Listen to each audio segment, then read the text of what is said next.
సోనియా గాంధీ ఇంకోటి చంద్రబాబు. సోనియా గాంధీ జైల్లో పెట్టించి అంటే ఆ పదవి ఇవ్వకుండా ఏడుపిచ్చుకు తిని ప్లస్ జైల్లో పెట్టించకపోయి ఉంటే జగన్లో ఈ కసి ఉండేదా?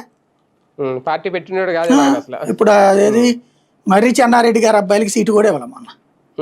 నేదురుమల్లి జనార్దన్ రెడ్డి గారి అబ్బాయికి సీటు ఇవ్వబోతే జగన్ ఇచ్చాడు మొన్న. కోట్ల విజయభాస్కర్ రెడ్డి గారి అబ్బాయి తెలుగుదేశం తరపున పోటీ చేస్తుంటాడు. ఒకప్పుడు ఏ పార్టీకి వ్యతిరేకం కోట్ల విజయభాస్కర్ రెడ్డి తెలుగుదేశాన్ని అధికారంలోకి రానికుండా అడ్డుపడ్డట్టుంటాడు కదా. కోట్ల విజయభాస్కర్ రెడ్డి కొడుకు కోట్ల సూర్యప్రకాష్ రెడ్డి ఇప్పుడు ఎక్కడ ఉన్నారు? కోట్ల విజయభాస్కర్ రెడ్డి భార్య ఎక్కడ ఉంది? ఇప్పుడు ఏ పార్టీలో ఉంది?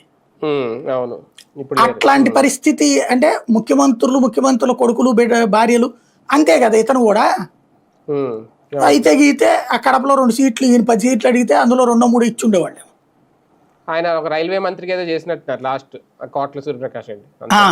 అది కూడా ఒక్క కోట్లనే కాదు, ఆ రోజున ఆంధ్ర వాళ్ళందరికి పదవులు తెలంగాణనేమో రాష్ట్రం వాళ్ళకి ఇవ్వడం అన్న ఉద్దేశంతో ఆంధ్ర ఉన్న నాయకులందరినీ సాటిస్ఫై చేయడానికి అందరికి ఇచ్చి పడేశారు కదా మంత్రులు. మేజర్ ఎవరికైతే మంత్రి పదవి ఇవ్వలేని రాయపాటి లాంటి వాళ్ళకి ప్రాజెక్ట్ రాసి ఇచ్చేసారు పోలవరం లాంటి. మీ ఇష్టం అంతే. ఇక అదే లాస్ట్ అనమాట. నేను ఆ రోజునే చెప్పాను వాళ్ళకి, ఇదే మీరు లాస్ట్ గుర్తుపెట్టుకోండి అంటే 2 నాయకులు 2 మంత్రులు కేంద్ర మంత్రులు అన్నారు.